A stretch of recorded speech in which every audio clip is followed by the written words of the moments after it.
Mga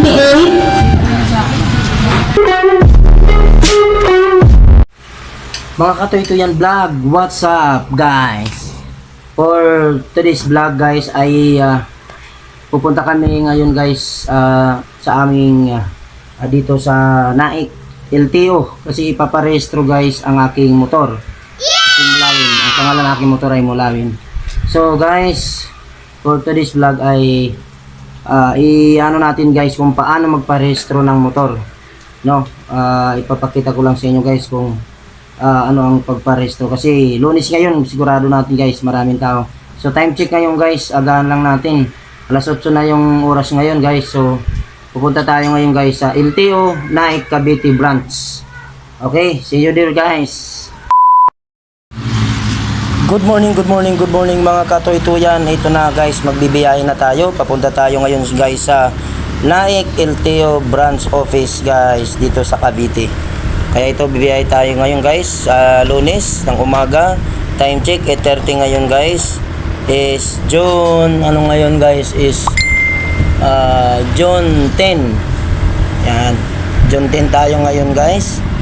Kaya dapat sana mas maaga-aga pa, pero guys tinanghali ng gising kaya alas 8:30 na kami guys pumunta. Pero malapit lang yan dito guys sa Hillsview Royal, ang LTO ng Naik guys. So kakanan po tayo dyan guys, ilang kilometro lang. So nasa 5 kilometer lang dito guys mula sa Hillsview.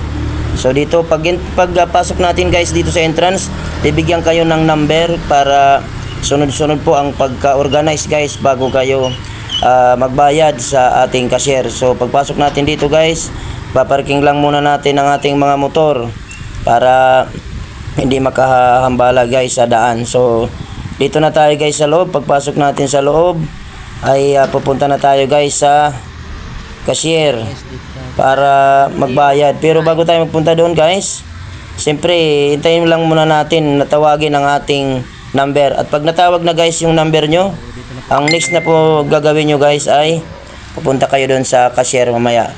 Kaya ito guys, maraming nagpaparehistro ngayon ng motor guys. At marami ding mga taga iba't ibang lugar nga nagpaparehistro.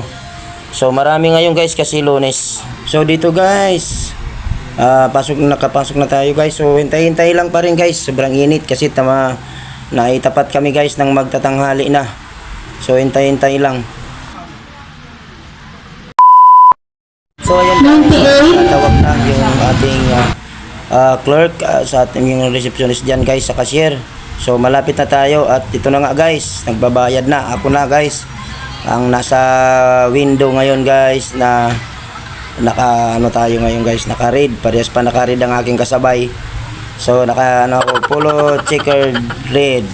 So ayan guys, ang nababayaran natin guys, no, pag bayad natin kasama na insurance ng motor, 1,250 ang babayaran natin. So ayan guys, habang i-cleared yung ating ORCR, kailangan pag nagpupunta tayo dito guys, mayroon tayong dalang ORCR. Kompleto ang requirements na Xerox lang guys ang dadali natin, dalawa ORCR, at yun lang, magdala kayong pambayad. At yun, pagkatapos dito guys, didiretso na tayo at bibigyan pa pala tayo guys ng papel na may numero din para tayo ay mag-wait po kung ano ang susunod na step. So bibigyan tayo guys ng papel. At yan na nga guys, mayroon tayong papel na inawakan, 105 po ang ating number. So sunod-sunod yan, pupunta doon sa pag-check ng motor, sa pag ng iyang smoke at mga parts ng motor natin. At yan na po guys, nandito na tayo guys sa checking area ng ating vehicle, ng ating motor. So chine-check nila guys yung unang tambutso, no?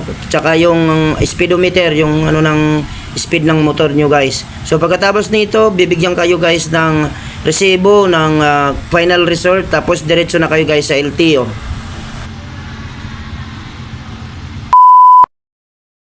At yun na nga guys, natapos na po ang aking pagparehistro guys sa aking motor na si Mulawin. So okay naman, wala namang ganong problema guys. Medyo lang yung mga sira na aking motor, yung preno niya. So kailangan ipaayos, at saka yung mga fairings niya guys, medyo luma-luma na rin. Pero okay naman, pasado tayo sa pagparehistro ng ating motor kasi isang buwan pa lang guys na paso ang aking motor. So hindi pa gaanong matagal yung kanyang paso, isang buwan pa lang guys ang ano ng motor ko.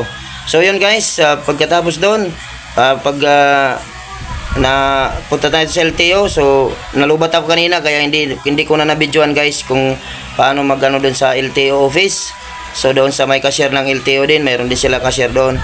So ang binayaran ko guys, nasa isang buwan paso ay 379 pesos. So depende yan guys kung gaano katagal ang paso ng iyong motor.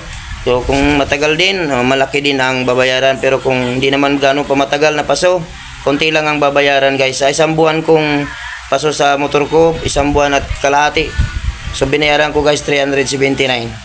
So ayun, mayroon na po, nakarehistro ng aking motor. Salamat, makakapagbiyahe na naman kami guys ng malalayong mga lugar. Okay? See you guys. Salamat guys sa walang sawang panonood ng aking mga videos, ng aking mga vlogs. See you again guys. Salamat. Bye bye.